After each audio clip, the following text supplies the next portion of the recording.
Welcome viewer, I am Murugan S. This video tutorial describes how to clear all pinned apps on Taskbar in Windows 10. Right-click New, Text Document.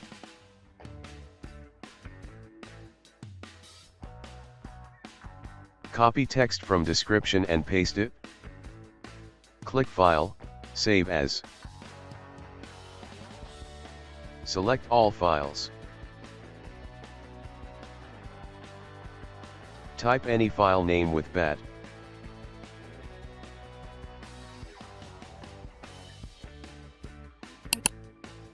Click Save. Close Notepad. Right-click, click Run as Administrator. Click Yes to continue.